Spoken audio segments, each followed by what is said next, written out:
The neighborhood called Miller a bum.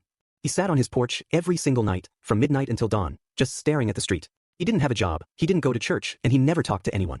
Folks in our small town loved to talk, and they said Miller was just lazy. A waste of space, a man who'd given up on life. I'll admit, I believed them. Last Tuesday, I saw him at the grocery store. He looked exhausted. Dark circles under his eyes, clothes a bit tattered. I almost said something mean, something self-righteous. I wanted to tell him to get a life, but I stayed quiet.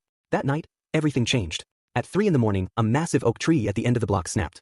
It took down the power lines and a transformer exploded, sparking a fire right next to the dry brush of the Hendersons' garage.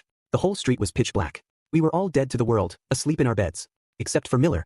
By the time I rubbed the sleep from my eyes and ran outside, the fire department was already there.